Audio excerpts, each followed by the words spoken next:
Hello आदाब, good afternoon. चलती रहेगी जिंदगी में आपका इस्तकबाल है। मैं हूं आपके साथ सना वारिस। नाज़रीन, गर्मी अपने शबाब पर है और गर्मी के साथ साथ कई ऐसी स्किन डिजीज हैं जो आपको परेशान की होंगी। इसीलिए हमें आप अपना शो आपके लिए लेकर आए हैं ताकि आप उन तमाम सवालों के जवाब जान सकें।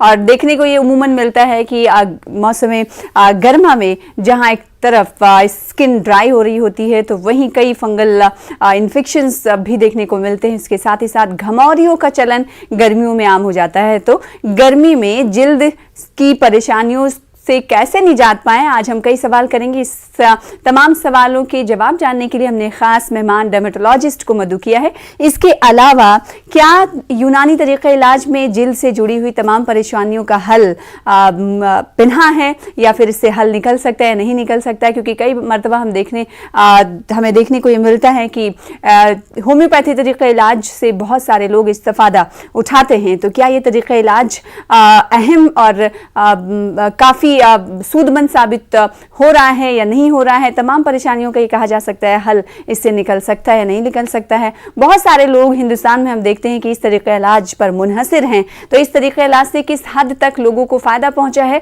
और कौन कौन सी ऐसी दुश्वारियां इस तरीके इलाज में देखी जा रही हैं जो दिगर तरीके इलाज में नहीं देखी जा रही हैं? कई सवाल हैं जो आज हम एक खास मेहमान से करने की कोशिश करेंगे, क्योंकि होम्योपैथी की जब बात हो रही तो जाहिर सी बात है इस फील्ड से जुड़ा हुआ एक डॉक्टर हमारे साथ इस प्रोग्राम का हिस्सा, चलती रहेगी जिंदगी का हिस्सा बनने वाला है। साथ ही जैसे कि मैंने होम्योपैथी कहा तो होम्योपैथी के साथ साथ एक खास मेहमान डॉक्टर अरविंदर कौर हमारे साथ जुड़ने वाली हैं, जिनका तारुफ मैं करा दूं। और इसके अलावा आप डॉक्टर शहला अग्रवाल साहिबा को देख पा रही हैं टीवी स्क्रीन पर। नाजरीन, आप दोनों का इस्तकबाल करना चाहेंगे इस खास प्रोग्राम का हिस्सा बनने के लिए। सबसे पहले डॉक्टर अरविंदर कौर, आपका भी शुक्रिया।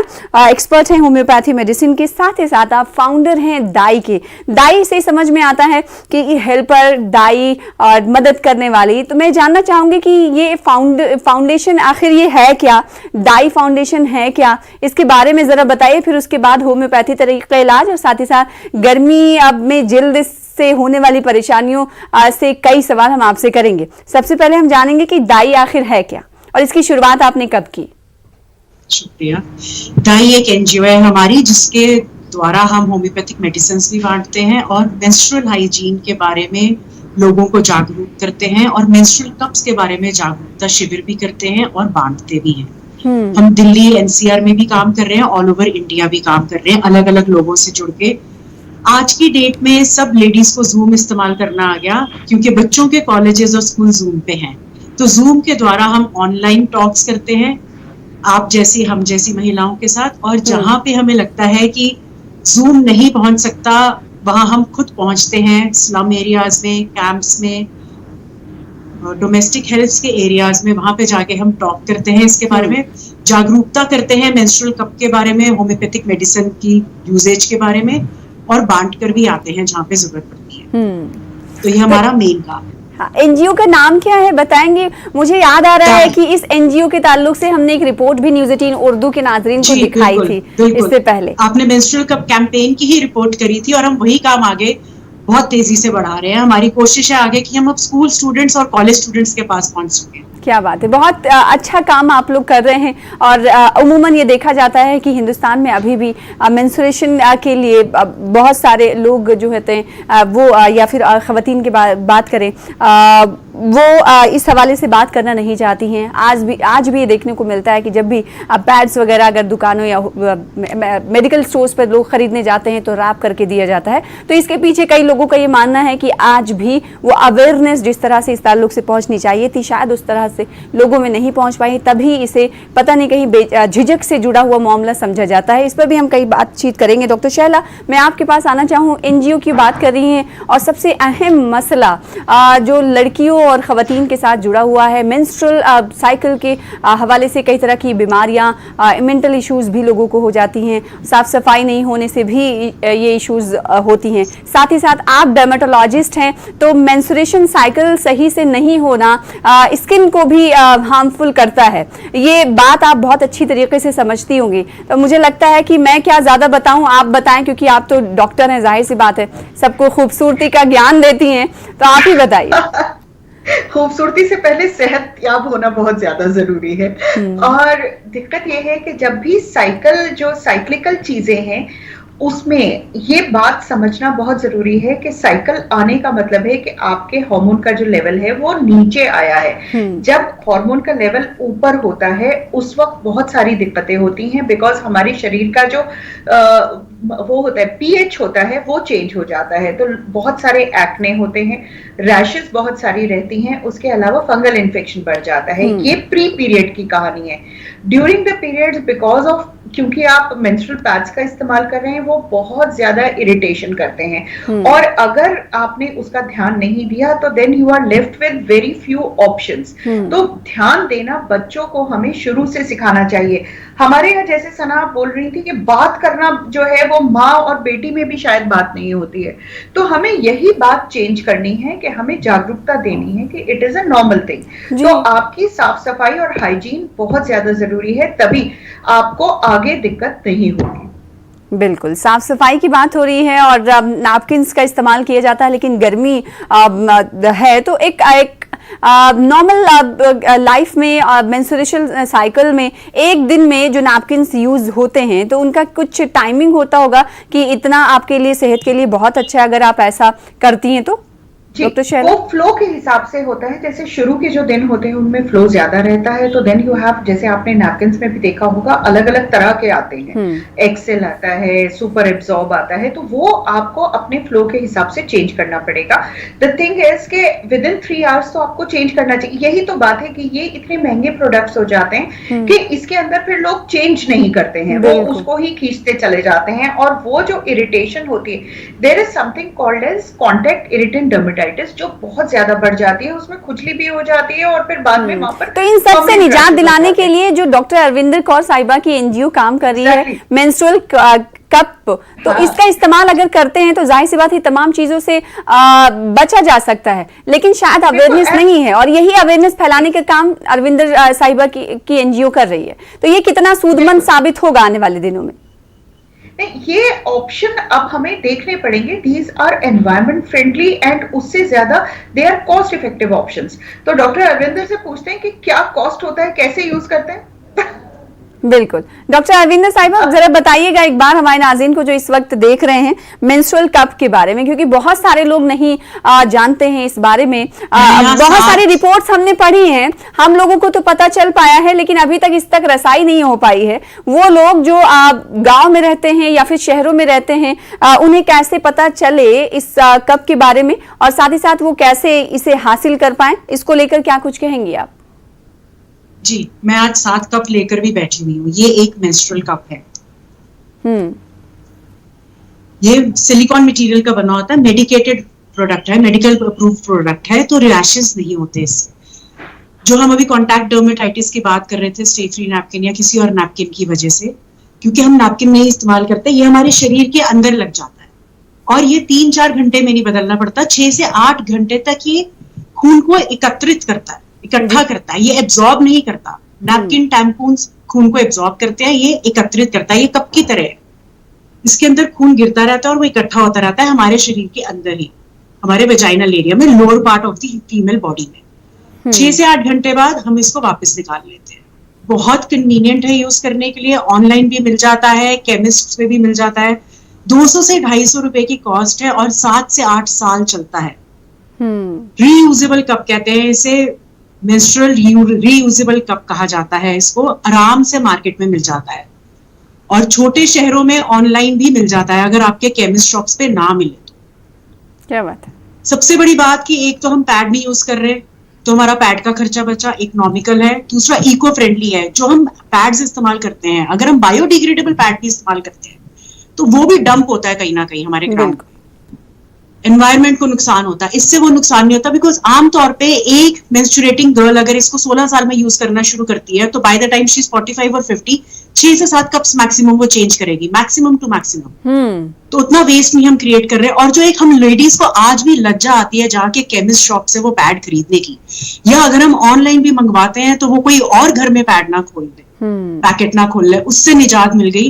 क्योंकि हमने ये एक बार ही खरीदा, 6 से 7 साल तो मिनिमम इसको इस्तेमाल करेंगे। जी। हाइजीनिक है, सैनिटाइज करना बहुत आसान है। माताओं को आदत होगी, जैसे हम बॉटल बच्चे की सैनिटाइज करते हैं, निप्पल सैनिटाइज करते हैं, 5 मिनट उबलते हुए पानी में रखते हैं, उसी तरीके से इस्तेमाल करने से पहले और वापस रखने के बाद से पहले हम इसको सैनिटाइज करते हैं 5 मिनट उबलते हुए पानी में डाल के, फिर इसको बाहर निकाल के झाड़ लेते हैं। इसको इस प्रकार से फोल्ड करते हैं और अपने वेजाइनल लिप्स के अंदर इंसर्ट कर देते हैं।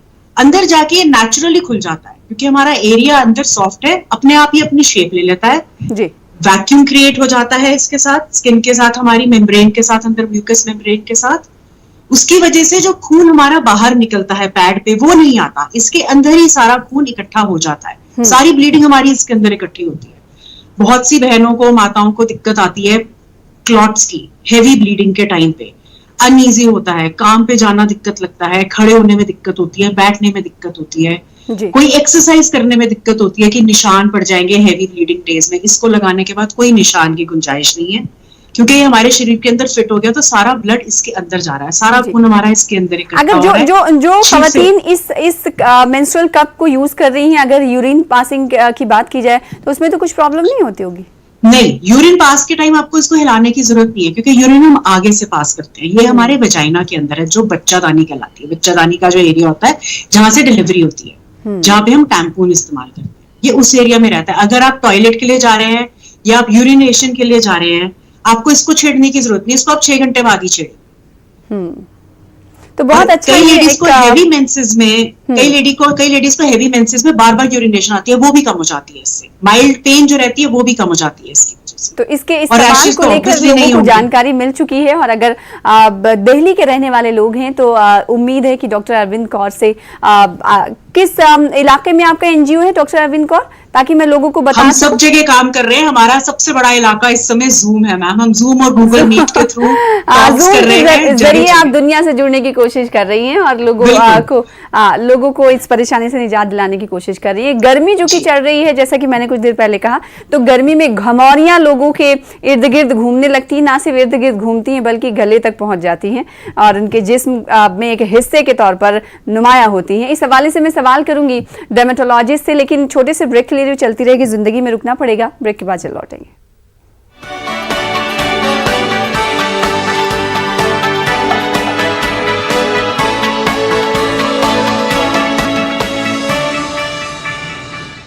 ब्रेक के बाद एक बार फिर से आपका इस्तकबाल करते हैं। मैं हूं आपके साथ सना वारिस। चलती रहेगी जिंदगी प्रोग्राम आप देख रहे हैं। 2 खास मेहमान हमारे साथ जुड़े हुए हैं। एक खास मेहमान का नाम डॉक्टर शैला अग्रवाल है, दूसरी हैं डॉक्टर अरविंद कौर जो कि फाउंडर हैं दाई तंजीम की। एनजीओ है एक, जिसके जरिए ये लोगों को मेंस्ट्रुअल साइकिल के हवाले से भी और साथ ही साथ मेंस्ट्रुअल कप के हवाले से जानकारी फराहम करती हैं। इसके अलावा मैंने देखा था कि लाइब्रेरी के ताल्लुक से भी इनकी एनजीओ कुछ काम करती है, उस बारे में हम इनसे बात करने की कोशिश करेंगे।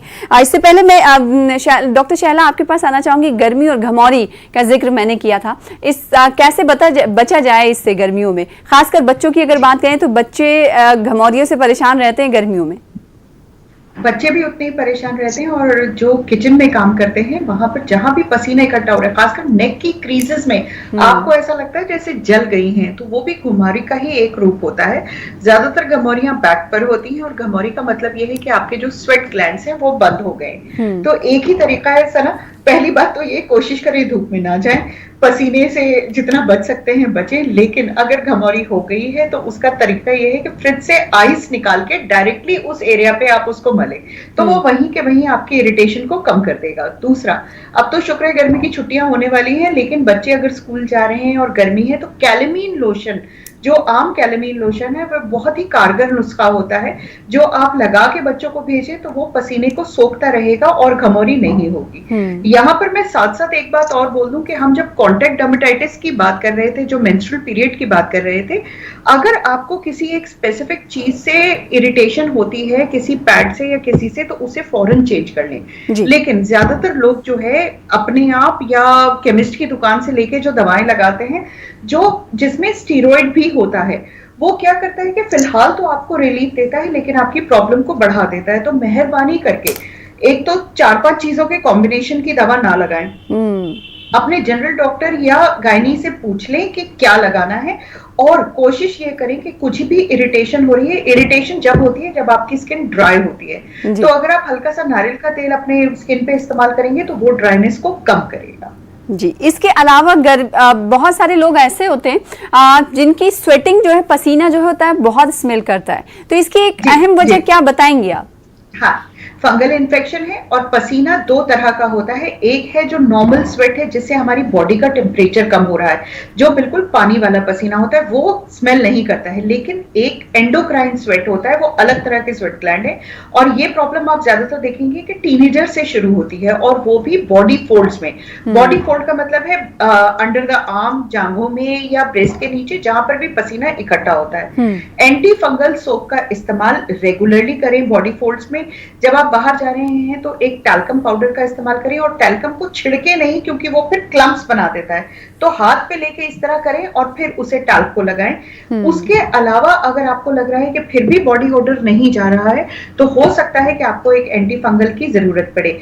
हेयर रिमूवल जरूरी होता है उन लोगों में जिसमें पसीना ज्यादा आ रहा है और जिनके पसीने में स्मेल आ रही है। तो पसीने की स्मेल जरूरी नहीं है हर वक्त रहे, वो मौसम के साथ भी ऊपर नीचे होती है।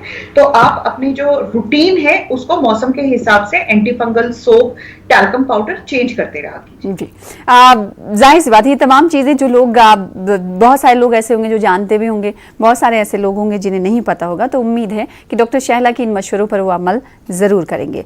एक बार फिर से रुख कर लेते हैं डॉक्टर अविंदर कौर का। डॉक्टर अविंदर कौर, मुझे ये याद आ रहा है कि शायद आपकी ये फाउंडेशन और एनजीओ बच्चों में किताबें भी बांटती है, या फिर लाइब्रेरी का भी क़याम आप लोगों ने किया है? जी नहीं, वो दूसरी एनजीओ थी जिसके साथ हमारा प्रोजेक्ट था। इस समय हमारा कोई ऐसा प्रोजेक्ट नहीं काम कर रहा। अच्छा, क्योंकि लॉकडाउन हो गया था, सारे ऐसे प्रोजेक्ट्स हमारे इस समय बंद। ठीक है, जैसे कि आपने कहा कि जूम के जरिए आप जुड़ने की कोशिश करती हैं, लेकिन वो ये पढ़े लिखे लोगों के लिए आप उन्हें अवेयर कर सकती हैं, लेकिन बहुत हिंदुस्तान की आबादी जो है वो गांव में बसती है या फिर उन इलाकों में ज्यादा दिखाई देती है जो पिछड़े होते हैं। तो वहां तक पहुंचने के लिए कोरोना दौर के बाद आप लोगों का क्या प्रोजेक्ट है और क्या कुछ प्लानिंग्स हैं? हम ऑलरेडी काम कर रहे हैं दिल्ली के स्लम्स में। पीछे मैं महाराष्ट्र गई थी, वहां पे हमने 3 दिन अलग अलग एरियाज में टॉक्स करी हैं, जाके इसके बारे में, मेंस्ट्रुअल कप्स के बारे में, मेंस्ट्रुअल हाइजीन के बारे में।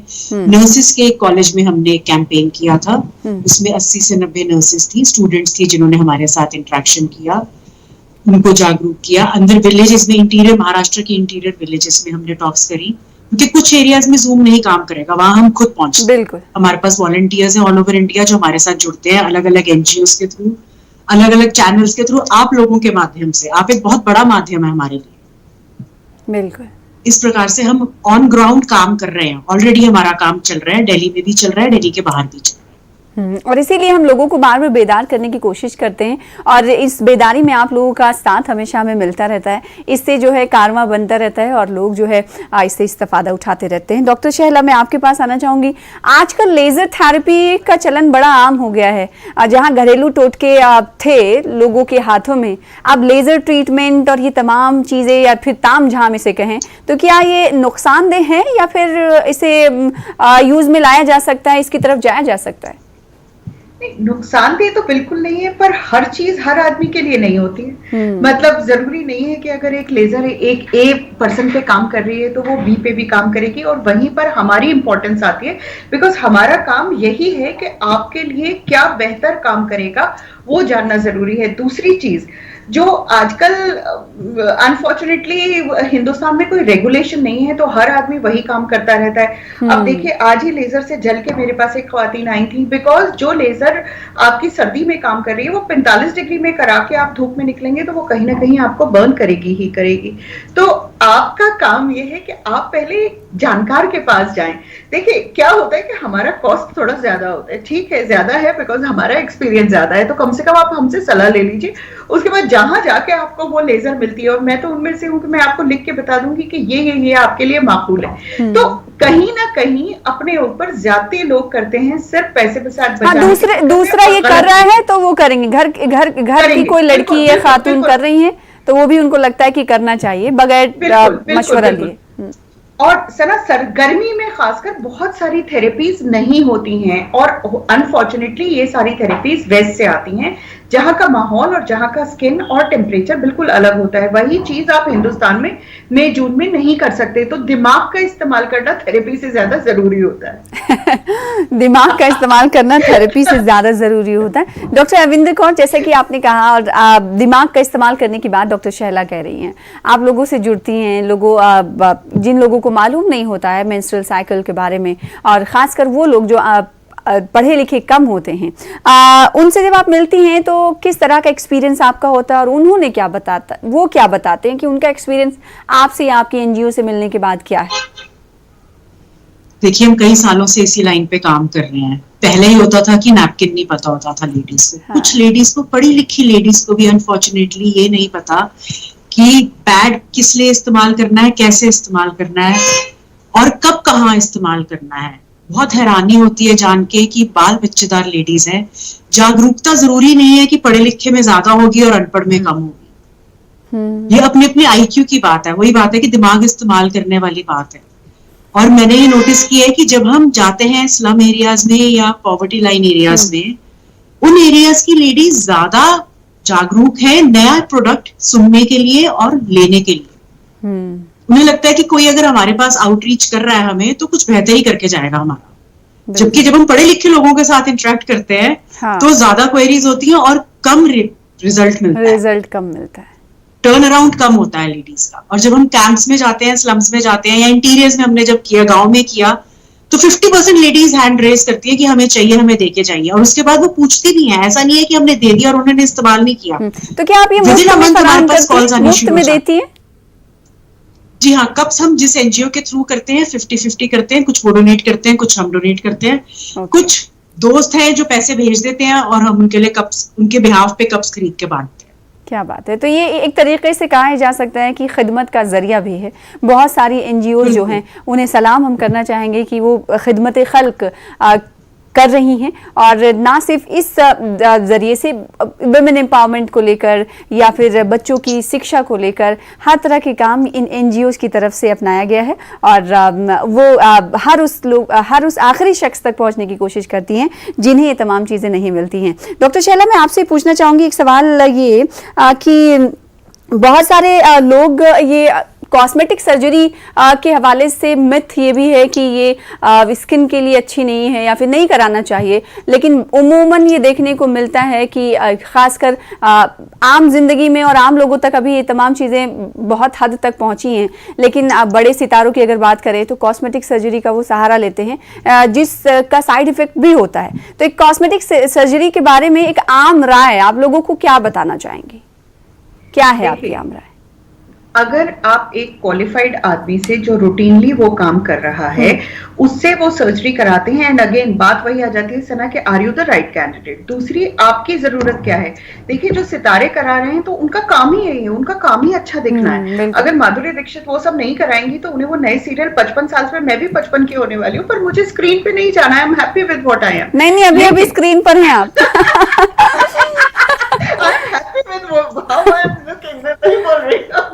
पर मुझे पिक्चर नहीं करनी है। तो कॉस्मेटिक सर्जरी क्या, आप फिर वही बात हो जाती है घूम फिर के, are you the right candidate and are you going to the qualified person. सबसे जरूरी ये है, गलत कुछ नहीं होता है, क्या वो आपके लिए सही है, दैट इज मोर इम्पोर्टेंट। बिल्कुल। तो ये फर्क हमें करने की जरूरत है कि गलत कुछ नहीं है, लेकिन वो आपके लिए सही है या नहीं सही है। कोई भी बहुत बाज दफे देखने को मिलता है, घर ही में देखने को मिल जाता है कि अगर किसी ने कोई प्रोडक्ट यूज किया, उसको फायदा हो रहा है तो दूसरे को बताता है। तो खाला फुफ्फू बहुत सारी लोग जो होती है ना, उसकी तरफ जाने की कोशिश करती हैं। तो ऐसे लोगों के लिए आपका मशवरा यही है कि ये जरूरी नहीं कि उनके लिए अच्छा है तो आपके लिए अच्छा होगा। देखिए, आपने पैसा बचाया, बजाय हमसे पूछने के अपनी खाला और भांजी का ले लिया, उसके बाद कंसल्टेशन आप मुझे ही देके जाएंगे जब वो परेशान करेगा। तो इससे अच्छा ये है कि जहां से आपकी खाला और फुप्पो इलाज या फिर मशवरे ले रही है, वहां पर आप भी चले जाएं और आप अपने स्किन के ताल्लुक से मशवरे ले लें अगर आपको प्रॉब्लम्स हो रही है। अच्छा, अभी मौजूदा वक्त में देखने को मिलता है कि टीनेजर्स जो हैं उनको मुहासे तो हो रहे हैं, लेकिन एक उम्र के बाद भी मुहासे लगातार वो कम ही नहीं हो रहे हैं। इसकी क्या वजूहात मानती हैं? देखिए, अडल्ट एक्ने जो है वो बहुत ज्यादा बढ़ गया है। एक तो हम जो है पोल्यूटेड एनवायरनमेंट में रहते हैं, हवा का पोल्यूशन लेवल मेरे लैपटॉप में भी अभी दिखा रहा है रेड। तो वो एक दिक्कत हो जाती है। दूसरा स्ट्रेस लेवल, देखिए हमारे जमाने में स्ट्रेस इतना, हमारे अलग तरह के स्ट्रेस है। स्ट्रेस ऐसा कुछ नहीं है कि आपको कुछ बीमार करता है, स्ट्रेस आपको ठीक नहीं होने देता।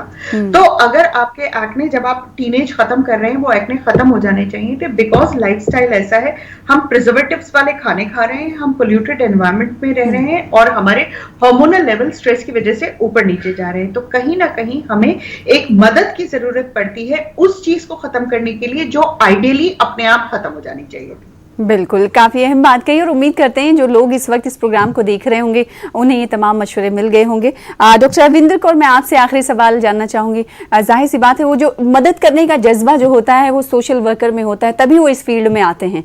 वो मदद करने का जज्बा कब एक सोशल वर्कर के जहन में आ जाता है, या फिर कहें बचपन से शायद होता है कि बचपन से ही चला आता होगा, तभी वो एक शक्ल इख्तियार करता है और सोशल वर्किंग आप लोग करना, सोशल वर्क करना आप लोग शुरू कर देते हैं। लेकिन दूसरों से मुख्तलिफ होते हैं, बहुत सारे लोग उनके अंदर ये जज्बा होता है लेकिन एक शक्ल उन्हें नहीं मिल पाती है। तो अगर बहुत सारे ऐसे लोग हैं जो जाना चाहते हैं इस तरफ, उनके लिए आपके पास क्या मशवरे हैं कि वो चाहते हैं कि लोगों की मदद करें लेकिन वो उन्हें मालूम नहीं कि किधर जाना है किधर नहीं जाना है, तो ऐसे लोगों के लिए आप क्या कुछ कहना चाहेंगे? मैं उनको ये कहूंगी कि दाई का नाम याद रखें, हमारे को वॉलंटियर्स की जरूरत है, हमारे साथ आके जुड़िए, वी गाइड यू।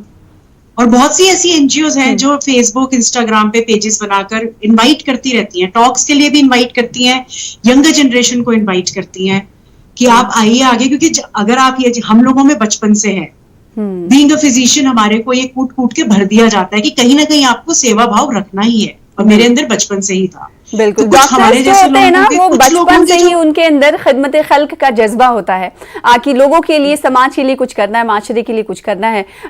अपने फील्ड से हटकर भी वो कुछ करने लगते हैं, जैसे कि डॉक्टर अरविंदर कौर साहिबा एक एग्जाम्पल के तौर पर यहाँ पर देखी जा सकती है। बहुत शुक्रिया आप दोनों खास मेहमानों का अदा करना चाहेंगे इस प्रोग्राम का हिस्सा बनने के लिए। चलती रहेगी जिंदगी में आप सबका शुक्रिया।